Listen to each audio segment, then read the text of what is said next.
Hey guys, Darren Asbury here with Revital Outdoors, bringing you another exciting podcast. Tonight we're going back to the Music City division. We're going to interview Mr. Jade Keeton. Jade is currently sitting in the top 10 in points for the 2022 Music City division. He's got a tournament this coming weekend on Percy Priest, so he's going to give us kind of a preview of what he predicts for that tournament. A lot of great content coming your way. We've talked to several anglers about Percy Priest Lake. Really, unique and phenomenal lake. So we're going to hear from Jade what he predicts for this weekend. It's going to just be a great podcast. Before we get started, Revital Outdoors is still very excited to announce we are still accepting entries into our $2,500 sweepstakes giveaway. Again, that lucky angler will be selected at the end of the year after the BFL season concludes. We've got great companies such as Flambeau Outdoors, The Rod Glove, Seaguar Line, Costa Del Mar, Lou's, Strike King, Tackle Warehouse, all great companies that are in on this giveaway. So you're not going to want to miss this. Make sure you enter. All you have to do is hit the link at the top of the description right below this video. It takes 3 seconds to get in, and then you're entered. Check us out on Facebook and Instagram. That's Revital Outdoors. Subscribe to our YouTube channel if you haven't already. That way you get notified when all of our content is dropping. And if you've never heard of Revital Outdoors, we're a premium CBD company. We offer premium CBD products to all the outdoor enthusiasts out there. Our products are THC-free, made right here in America. Check them out on our website, revitaloutdoors.com. You can also purchase directly off our website as well. That being said, let's go ahead and bring Jade right into the studio. Jade, how you doing this evening, bud? I'm good, boss. How are you? I'm doing great. Really appreciate you taking time to come into our podcast. So, man, you're having a phenomenal year. Top 5 in points. I really can't argue with that. At this point in the game, you're kind of looking at that angler of the year. I know it's a ways away before the super tournament, but nonetheless, you're having a great year. Probably safe to say you're going to make that regional at the end of the year. So, Jade, let's just talk about it. Percy Priest Lake. Give us just a rundown of the lake, first of all. Like, angler that's never been there, what can they expect when they get their boat on the water at Percy Priest? Percy Priest has got an amazing venue to fish. I don't know that I've ever been to a lake that's got more rock on it than this place right here. So it's extremely interesting to fish coming from the Tennessee River like I do. We've got a lot of rock, but it's not like this. There are massive chunk rock, boulder rocks in the water that are flat, and it makes the terrain fishing wise pretty interesting, something that we're not used to at home, but we come up here and it's something different because a lot of these long rocky points will stretch out 50, 75, 100 yards out into the lake, and even at the end of them there's massive rock. So gives the fish something to hang on to and something for them to set up on as the year goes on, and when they come off the bank start going off into deep water. Okay, I got you. So that being said, without revealing too many secrets, what part of the spawn do you suspect for this weekend? I mean, I know practice is starting soon. Old Man Winter has been hanging around. I think the area of the country's got some rain coming in, and another cold front, another rain front coming in this weekend. So that being said, that's really tough on the fishing. What are you going to be looking for as far as which stage of the spawn? Are you going to be targeting pre-spawn or post-spawn, or even are you going to be looking for spawners? We just got off the water about an hour ago, so we put in a pretty hard day today. There's still fish on bed even now. I was a little bit surprised, and I didn't really know how that was going to be today. We were here 3 weeks ago. There were a lot of fish on bed then. So that was the 3rd week of April. That's expected. Even now, with it being the 2nd week of May, I still expect there to be some, but there's actually quite a bit. We went into first pocket went into this morning, and we looked, and there were fish on bed all over. Now, I think those are rapidly leaving. So there's going to be a good mix this weekend of people that are going to fish shallow and that are going to be able to catch them shallow and some off the bed. And there's also going to be a lot of people that are going to be able to pull offshore into that 6, 8, 10 foot range and be able to catch them that way. So it's going to have a pretty good mix. I think there'll be fish caught in 6 inches of water. I think there'll be fish caught in 25 to 30 foot of water. So even with all that being said, there's fish on bed. I think to answer your question, I think the majority of the fish have already spawned, and we're getting into that post-spawn pattern real quick. But there are still a few on bed even now.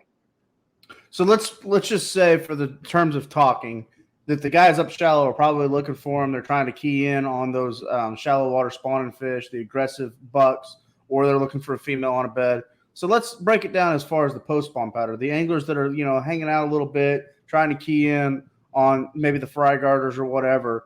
Yep. Like, what's an angler do on Percy Priest? Is it like normal around the country? Is there something different about moving out a little bit deep on Percy Priest? I think here it makes it a little bit easier to do that, honestly, because you can pull off.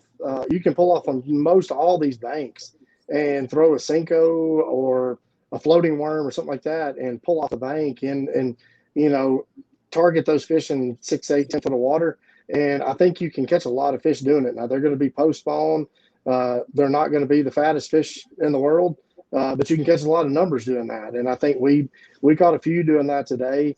I'm hoping I can still catch some of the bigger females up shallow that are garden fry and that are still clinging to the bank. But if you want to pull off and fish offshore now, even dragging a Carolina rig is something that's I think is going to come into play this week. Just because there's a lot of those fish that are going to start pulling off and they're going to be hungry. They're going to be ready to eat. Absolutely. What do you think weight wise? Well, that's like a two-pronged question. What do you think it's going to take weight-wise? And do you think there's a lot of keepers to be caught, or do you think an angler needs to just focus on getting his 5? I think when we were here 3 weeks ago, it was a struggle. I mean, a massive struggle to catch a limit. And I think that was very well documented. I think there was something like 10 or 15 limits caught between some 250 boaters and co-anglers. I myself only had 3 and still finished in the top 20.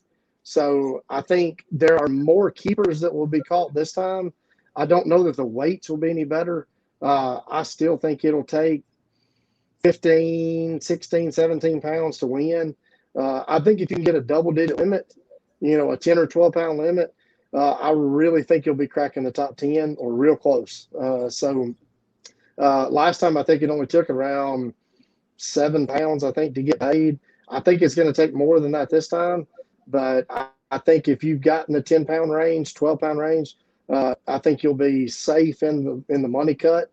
But you might even throw around with the top 10 even with that weight. I've heard a lot of anglers say if you fish conservatively and just try to go get bites, you're just not going to do yourself any good.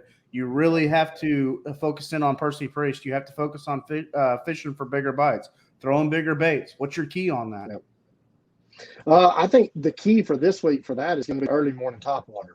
And I think for the first hour and a half, today was high sun and one of the warmer days we've had all year. Tomorrow's going to be about the same. But Saturday, if the forecast holds up, we're looking at overcast, high of around 80 and a 50-50 chance of rain. So with all that being said, that may increase that topwater bite in the morning.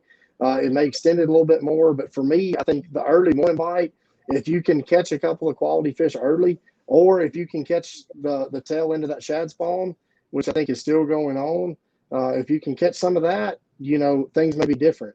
That may be a good way to get a quick limit, even if it's 8 or 10 pounds. If you can get an 8 or 10 pound limit pretty early, and you've got the rest of the day to sit there and focus on trying to get one big one, just one big then bite. You might pick up a jig. Yeah, just get one big bite. That's all you need. So I think the early morning topwater bite is going to be important to try to get that and then go from there and just see what happens. I got you.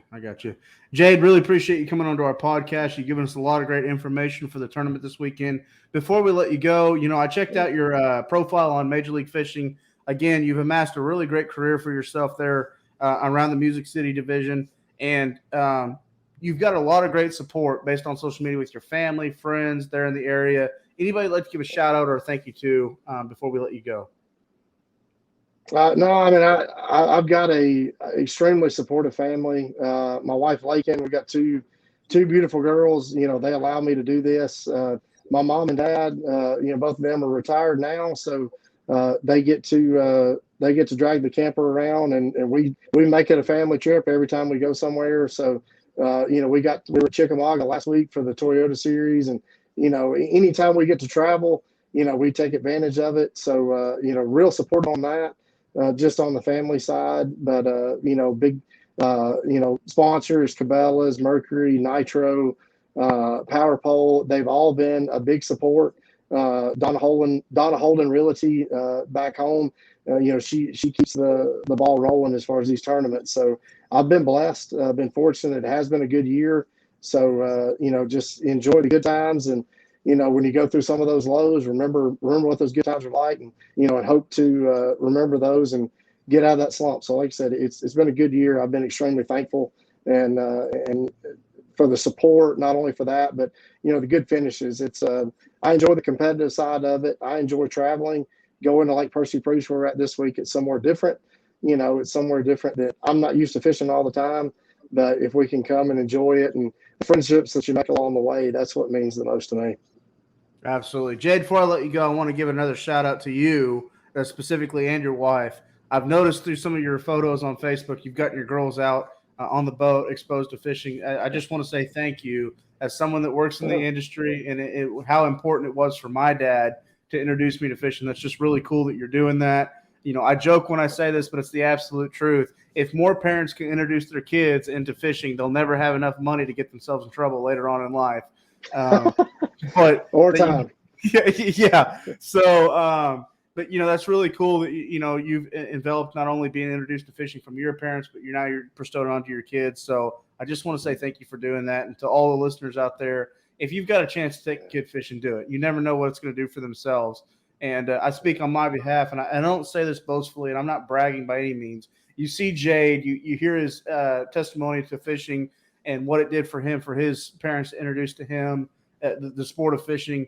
My dad, we didn't come from much growing up in Oklahoma, and he made sure that I was always fishing. If it was after Little League practice or after school or after working a long day, he introduced me to fishing, and I fell in love with it. It was my drug. I got addicted to it, and here we are today. I get the opportunity to introduce more people into the sport of fishing. So, guys, absolutely. I know gas prices are high right now. I know the economy is wishy-washy. I know there's a lot of drama going on the news about our country, but get out there, enjoy God's creation, get fishing, because none of that ever changes. That's just the truth. Absolutely. Couldn't have said it better. Absolutely. So, Jade, appreciate you again coming on the podcast. For all the listeners out there, you've been talking to Mr. Jade Keeton, a top 5 in points right now for the Music City division, and they have another tournament coming up this weekend at Percy Priest Lake. That's what we've been talking about. So, Jade, thank you again. Good luck to all the anglers fishing this weekend in that tournament. Good luck to all the anglers fishing throughout the rest of the year in the 2022 BFL season. Before we let everybody go, make sure you subscribe to our YouTube channel. Check out our $2,500 giveaway. You've been seeing the scrolling banner below this video. That link is at the top of the description right below this video to get entered in. I promise you that's not a giveaway that you want to miss out on. From all of us at Revital Outdoors, I'm Theron Asbury. Thank you for tuning into this podcast. Be safe out there. God bless. We'll talk to everyone very, very soon.